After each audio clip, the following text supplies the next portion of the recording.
Every one of us in our own lives, we have to develop what I call the spiritual anchor, the rock, the soul compass, and it has nothing to do with religion. When I say the spiritual anchor, the spiritual anchor is when we know who we are in relationship to ourselves. We know who we are in relationship to the earth, to one another, to our past, to our future. We know how we are empowered and what our potential is. And once you know that, we then can live our truth.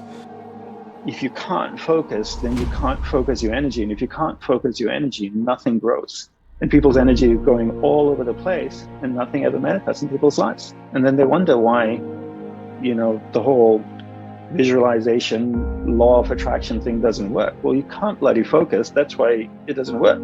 If you leave a lot of blanks in what you want, then all of a sudden it's like, well, it's random, whatever fills in the blank because you never said what you wanted. You can have an idea of what you want, and that's important. But the most important part of that, just having an idea, is not just have a broad idea. I want X. And I go, no. What exactly do you want? Why? Where am I going? And to answer that question, you have to try and find out what you want. And so I went into that very thoroughly. What do I want to happen? And of course, as soon as you ask yourself that, you begin to fantasize. So I simply set myself to thinking through how far we could go. And so I soon found myself at a great push-button place where I had a fantastic mechanism with buttons available for every conceivable thing I could wish. So I spent quite a bit of time playing with those. You go going like that, and here is Cleopatra. And so on, and then press this button, symphonic music. And when, you're like everybody's dream of the Sultan in the palace, you suddenly notice there's a button labeled surprise. You push that, and here we are. You are the creator of your reality, but you are a thinker of it into being, not a doer of it into being. There'll be plenty of action that you'll be inspired to, but that's not the way you create. You create through the conscious flowing of thought. If you wanted to create a new personal reality, a new life, you'd have to change your personality, which means you'd have to start thinking about what you've been thinking about and change it. You'd have to become aware of your unconscious habits and behaviors and even what you say and modify them. And then you'd have to look at those emotions that keep you anchored to the past and decide if those emotions belong in your future. So most people try to create a new personal reality as the same personality, and it doesn't work. We literally have to become someone else. I mean, you're the one with the struggles and with the difficulties, and expecting somebody else to change or something outside of you to get better in order for you to make your life work at this level that I'm calling intention is something you have to really take a hard look at. It's in here.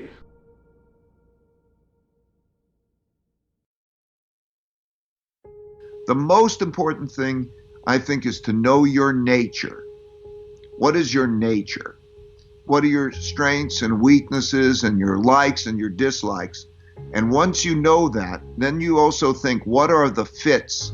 Oh, I would like that job, and the job could pay me well. And then you figure out, okay, how do you do it? How do I get to it? Another part of it is the realization that you don't have to make your decisions in your own head. Okay? Now, when you start to realize that you know what you're good at and what you're bad at, that a power comes to you when you start to know, okay, who's the best person to give me the advice, or who's the best person to lead me through this, or when you start to know that you can go beyond what you think and your opinionatedness so that you can triangulate. I call it triangulate with others, so that you find 3 people who are really capable of giving you good advice, who will argue with each other and argue with you so you can see all sides of it and you work yourself through. So it's not just your eyes looking for the path, but it's other people's eyes looking with the path with you, knowing that you're going to have successes and failures. But that power of that collective learning and triangulate well with humbleness is a great power as you go through that cycle. Once you have a fear that you might be wrong, but you have still the audaciousness and courage to go forward, you're a lot smarter than the person who thinks they know. There's a quote that Jefferson said, "He who knows he knows not is closer to the truth than he whose mind is filled with falsehoods." And so when you know that, and then with your character and your determination, you go forward. The smartest people I know are the most humble. The more you learn, the more you realize, oh, I'm eager to take in. So that's right. There are many people who can plan for a simple lifestyle that can be wonderful. Sometimes we acquire these needs that aren't anywhere near as big as we make them out to be. You know, do you have a bed to sleep in? Do you have food to eat? Do you have basic health care?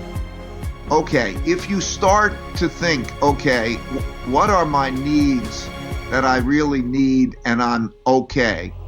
And how can I make provisions for those needs? Then once you've got that in your mind, you're free, okay? You can go beyond that. You may say, listen, I can do that for a year or 2 years or a month or whatever. But I think we visualize too much the things that we're used to. One of the good things about this exercise is that it brings you back to basics. You can be brought to basics.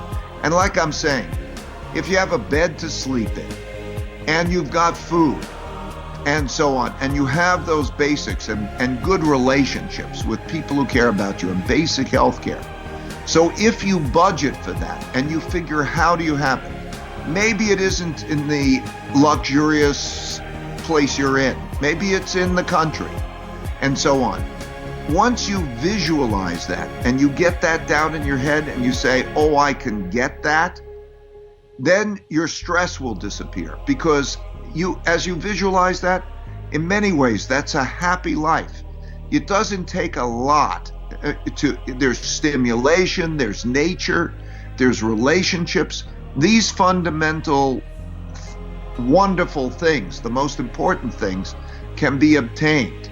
And so for many of you, I think if you look at that and you budget for that, I'm seeing a number of people who are going broke. And I've watched this over many years. And really, it's just the adjustment process. Once they get to that point where, they get settled, they're fine. It's the ambiguity, it's the worry, it's the stress. So if you do that from the beginning and you have that played out in your head, then you know everything from there you can play with, and it's icing on the cake. So I want to emphasize, you can budget for that, you can look at that, find that scenario, find what that looks like so that you know you've got it down. Then you know you're safe. Once you've got safe, everything beyond that is luxury.